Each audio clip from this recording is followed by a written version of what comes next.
ఎన్ని సినిమాలు చేశారు ఇప్పటికే? 135 వరకు అయి ఉంటాయి.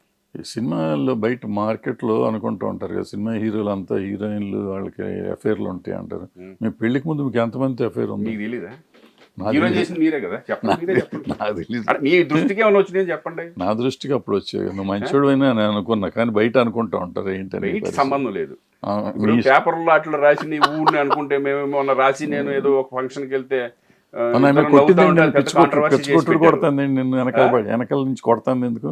అది ఒక ఫంక్షన్కి వెళ్ళాము ఇద్దరం. ఫంక్షన్కి వెళ్ళినప్పుడు సరదాగా చాలా సంవత్సరాల తర్వాత కలిసాం కదా. కలిసిన తర్వాత దాంట్లో ఒక హీరోయిన్ మమ్మల్ని చాలా ఒక పెద్దవాళ్ళు ముసలోళ్ళ రాసి అమ్మ మనం చూసి అప్పుడు అమ్మని చేసి ఇచ్చారు. ఇలా నవ్వుకుని రాసి అమ్మ అన్న నేను కూడా అనేవాడికి కొట్టింది. అంటే ఒక సరదా అది ఫన్ ఈవెంట్. అది ఆ కాంట్రవర్సీలు అనేది మీకే తెలుసు కదా, ఏమైనా ఉన్నాయో చెప్పండి మీరే. నాకు తెలిసిన ఓకే చెప్పేవాడిని. నిన్ను అడగటం లేదా అమ్మాయికి చెప్పటం చేసేవాడిని కదా, నాకు తెలియదు. అదే ఏముంటుంది. ఇప్పుడు ఇన్ని సినిమాల్లో నువ్వు ఏమో ఆ స్ట్రగులే మన లైఫ్కి హ్యాపీగా ఉన్నాను అనిపిస్తుంది. కష్టపడి డే అండ్ నైట్లు షూటింగ్లో ఆ ధ్యాసలో లేకపోవడం ఏమో మనకు తెలియదు. అది ఇంతమంది ఇన్ని సినిమాలు చేసావు కదా, ఏ హీరోయిన్తో నీకు కంఫర్టబుల్గా ఉండేది? కంఫర్టబుల్ ఇప్పుడు హీరోయిన్తో అని కానీ సైడ్ ఆర్టిస్టులు అందరితో కంఫర్టబుల్. నాకు సౌందర్య అంటే వాళ్ళు సౌందర్యతో ఏంటంటే పర్ఫార్మెన్స్ లెవెల్స్ ఒక సరదాగా హోమ్లీగా తనతో చాలా కంఫర్ట్గా ఫీల్ అయ్యేవాడు. అలాగే ఉమా కానీ వీళ్ళందరూ పర్ఫార్మెన్స్ బాగా చేసేవాళ్ళతో ఏంటంటే తగ్గఫోరుగా ఉంటుంది. మిగతాదంతా ఇంక సరదా హాయ్ బాయ్ సరదాగా అందరూ బాగానే ఉంటారు. అందరితో బాగానే ప్రాబ్లం లేదు. మన ఇంటికి కూడా వస్తూ ఉంటారు కదా అందరూ, ఏదైనా ఫంక్షన్లు ఉంటే అందరిని పిలుస్తూ ఉంటాం. ఒక ఫ్యామిలీ లాగా ఉంటుంది. ఇప్పుడు మంచి పిల్లకాయలే. బయట మార్కెట్లో మాలాంటి పని లేని వాళ్ళు ఏదో వాగుతూ ఉంటారు కానీ ఇంకా అది కామన్ అయిపోయింది కదండి. ఇప్పుడు ఇప్పుడు మమ్మల్నే మొన్న విడాకులు ఇప్పించేశారు నాతోను ఉమాతో. అదొకటి అయిపోయిందా? మరి తెలియదు మీకు. అది పెద్ద గొడవ అయింది. అది అంటే చాలా ఇద్దరు విడాకులు అయిపోయింది మొత్తం అంతా ఇద్దరికి ఇదని చెప్పి ఇద్దరు మేము ఎక్కడికి వెళ్తున్నాం, అరుణాచలం వెళ్తున్నాం. వెళ్ళే టైంలో ఈ న్యూస్లు మెసేజ్ వచ్చింది. మెసేజ్లు ఏంటి టీవీల్లో గీవీల్లో మొత్తం ఇది పెట్టేశారు కదా, విడిపోయారు అదేని పెట్టేస్తే అప్పుడు ప్రభువు ఫోన్ చేసి ఒరే ఏమో చూడరా బాబు మీ ఇద్దరు నవ్వుకొని చూపించి అప్పుడు ప్రభు ఏం చేశాడు, ఖండించాడు మొత్తం అంతా ఇదంతా ఫేక్ న్యూస్ అని.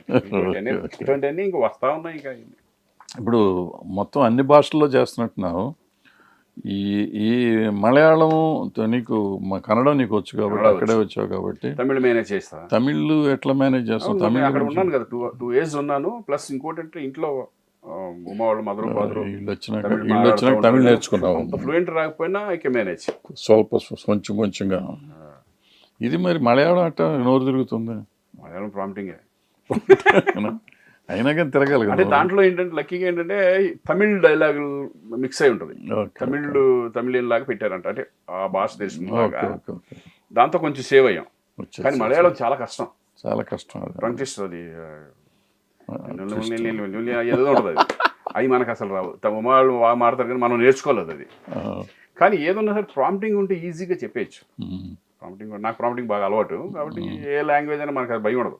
అన్ని భాషలు చేసాం. మరి హిందీ కూడా చేసేస్తావు, పని అయిపోతుంది. మొత్తం భారత భాషలు చేసినాడు. తెలుగే హిందీలోకి వెళ్తున్నాయి అన్ని వెళ్ళిపోయినాయి సినిమాలు. డైరెక్ట్ హిందీ ఫిల్మ్ మనం చేయలేదు కానీ డైరెక్ట్ చేసేస్తే డబ్బింగ్ ఫిల్మ్స్ చాలా సినిమాలు డబ్బింగ్ అవుతున్నాయి. ఇప్పుడు పాన్ ఇండియా అయిపోయింది. ఇక్కడ హిందీ తెలుగు తమిళ అని లేకుండా అయిపోయింది. ఇప్పుడు పెరిగింది మన తెలుగు ఇండస్ట్రీ, బాగా పెరిగిపోయింది ఇప్పుడు. సో ఇంక ఎవరు దాన్ని హిందీ చేయలేదే అనేది ఎవరికి, వాళ్ళే వచ్చి ఇక్కడ చేస్తున్నారు. అయినా చేస్తే పోయేది అట్లా అనుకుంటే అన్ని భాషలు చేస్తున్నాం కదా, డబ్బింగ్ అన్ని భాషలు అవకాశం వస్తే డెఫినెట్ మంచిగా వస్తే చేయకుండా. ఇప్పుడు సినిమా అన్నారు కదా, ఆ ఉద్యమం చూద్దాం ఏదో అయిపోతుంది. సినిమా యాక్టర్ కాకపోతే పోలీస్ ఆఫీసర్ అవుతాను. పోలీస్ ఆఫీసర్ ఎట్టగా అవ్వలేదు కానీ పోలీస్ ఆఫీసర్గా చాలా వేషాలు వేసావు కదా. నీకు దాంట్లో నచ్చిన సినిమా ఏది? ఫస్ట్ సినిమాలో వేసావు. ఏ సినిమా? పోలీస్ దీంట్లో మన వేటగాడు చేశాను. సింహగర్జనలో కూడా పోలీస్ ఆఫీసర్ కృష్ణరాజు గారు నేను. నచ్చిన పోలీస్ ఆఫీసర్ క్యారెక్టర్ ఇది? ఈ సినిమాలు చాలా సినిమాలు చేసావు కదా. ఖడ్గంలో చేశాను. ఆపరేషన్ దుర్యోధనలో కూడా ఆఫ్ పాలిటీషియన్ ఆఫ్ ఇది ఉంటుంది కదా, సగం ఉంటుంది. ఖడ్గంలో క్యారెక్టర్ బ్రహ్మాండంగా ఇంటెన్స్ ఉన్న క్యారెక్టర్ అది. మొన్న ఈ కోట బొమ్మాళి పిఎస్ అని పోలీస్గా చేశాను. అది కూడా మంచి సినిమా. అంటే స్ట్రగుల్ పోలీసులు ఎలా స్ట్రగుల్ అనుభవిస్తున్నారు అనే టైప్ ఆఫ్ సినిమా అది. అది కూడా మన వంశీతో చేసే కదా, వంశీ తిక్కలోడు అంటారు. ఎట్ట పని పడ్డావు నువ్వు, 2 సినిమాలు చేసినట్టున్నాను. అటువంటి వాళ్ళే పర్ఫెక్ట్గా చేయగలరండి. తిక్కుంటే తిక్కలేరని కాదు అది. నేను 3 సినిమాలు చేశాను. వంశీతో ఖడ్గం, తర్వాత గోవిందుడు అందరవాడేలే, ఓ గోవిందుడు, మహాత్మా. నా 100వ సినిమానే కృష్ణవంశీనే చేశాడు. మహాత్మా చేశాడు. అంటే నాకు వంశీలో బాగా నచ్చేది ఏంటంటే చాలా క్లారిటీ ఉంటుంది. మనకు ఆర్టిస్ట్కి ఏంటంటే ఇంజెక్ట్ చేసేస్తాడు ఎక్కడెక్కడ క్యారెక్టర్ ఎలా చేయాలి ఏంటి అనేది, మనకు టెన్షన్ పడక్కర్లేదు. ఒక ఇన్స్పైర్ చేస్తాడు, ఈ క్యారెక్టర్ని ఈ టైప్లో వెళ్ళాలరా అని. నాకు అది బాగా నచ్చుతుంది. ఆయన దగ్గరికి వెళ్ళిన తర్వాత ఒక ఇన్స్టిట్యూట్కి వెళ్ళినట్టే ఉంటుంది. అక్కడ నుంచి బయటకు వచ్చిన తర్వాత ఒక మంచి ఇన్స్టిట్యూట్లో మనం ట్రైనింగ్ అయ్యి వచ్చేవరా అనే ఫీలింగ్ 100% కృష్ణవంశీ సినిమాలో ఉంటుంది.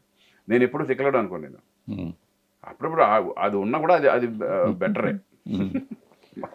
ఆ జనరేషన్తో చేసావు, వంశీ బ్రహ్మాండం అన్నావు.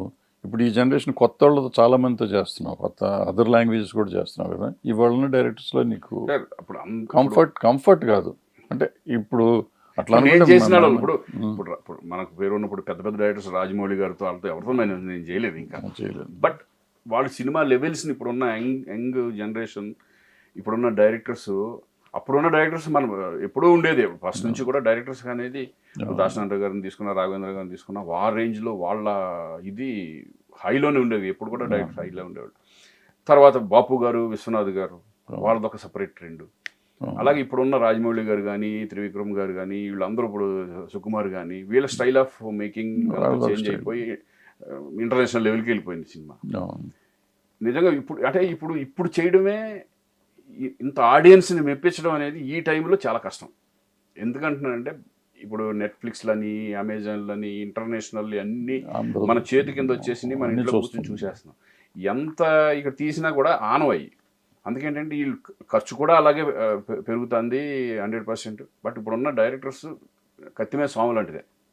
ఒక 2 సినిమాలు పోతే మళ్ళీ వాళ్ళ తిరిగి చూసే పరిస్థితి కూడా లేదు ఇప్పుడు. అప్పట్లో 2-3 సినిమాల్లాగా అది డైరెక్టర్ అనేవాడు కంటిన్యూ ఉండేది. హీరోలు కానీ డైరెక్టర్స్ కానీ వాళ్ళు చేసుకుంటూ అయ్యి ఉండే. డైరెక్టర్లు కంటిన్యూ చేసేవారు, హీరోయిన్లు జోడీ అనేవారు, సక్సెస్ఫుల్ జోడీ అని, ఆ జోడీతో కంటిన్యూ. ఇప్పుడు 2 సినిమాలు చేసేసరికి తీసేస్తాం, 3వ సినిమా చేయట్లేదు. వంశీ పైడిపల్లితో మొన్న నేను వారిసు సినిమా చేశాను. అంటే వాళ్ళ డెడికేషన్, ఇప్పుడున్న వాళ్ళు కూడా తెలుసు ఎలా చేయాలి ఏంటి అని. అంత డెడికేషన్ అనేది మర్చిపోవాలి ఇప్పుడు. అది ఒకసారి హిట్ అవ్వచ్చు, ఫ్లాప్ అవ్వచ్చు కొన్ని సినిమాలు. బట్ ఒళ్ళు దగ్గర పెట్టుకునే ప్రతి వాళ్ళు సక్సెస్ అవ్వాలనే చేస్తున్నారు. ఇప్పుడు మలయాళం సినిమా చేసాం, మలయాళం డైరెక్టర్ అనేది, మలయాళం డైరెక్టర్ ఉన్నికృష్ణ. వాళ్ళకి మనకి ఏంటి డిఫరెన్స్, వర్కింగ్ స్టైల్లో అన్న డిఫరెన్స్ ఉందా? అంటే వాళ్ళు చాలా ఫాస్ట్, చాలా స్పీడ్గా చేసేస్తారు, ఏంటో తెలియదు అది. అంటే మనలాగా ఇప్పుడు ఈ ఫైట్స్ కానీ ఎక్కువ జనరల్గా ఎక్కువ ఉన్నా కూడా వాళ్ళు 2 రోజుల్లో ఫినిష్ చేసేస్తారు వాళ్ళు. మనం చిన్నప్పుడు అట్టగా చేసేవాళ్ళు, ఈ మధ్య చేయట్లేదు కానీ వాళ్ళు చాలా. నేను అదే అనుకుంటున్నా, మన సినిమాలు చూస్తేనేమో 100, 200, 300 రోజులు వెళ్ళిపోతాయి. అదే మోహన్ లాల్ గారి సినిమా 50 రోజులు, 60 రోజుల్లో ఫినిష్ చేసేస్తున్నారు పెద్ద సినిమాలు. అంటే వాళ్ళు మరి అది ఎలా చెప్పాలి నాకు అర్థం అవుతుంది. బట్ అంటే అక్కడ వర్కింగ్ అవర్స్ వాళ్ళని తేడా ఉంటుందా? ఇక్కడికి అక్కడికి వర్కింగ్ అవర్స్ ఏముంటుందండి దాని గురించి. వాళ్ళు మార్నింగ్ 7కి స్టార్ట్ చేస్తారు, మన 9కి స్టార్ట్ అవుతుంది. 7కి చేసేవాళ్ళు కూడా ఉన్నారు. ఇప్పుడు మేము కృష్ణవంశీ మేమంతా 7 o'clock స్టార్ట్ చేసాం. ఆ రోజుల్లో మా అందరూ చేసేవాళ్ళు. మరి అయినా మరి ఆ సినిమా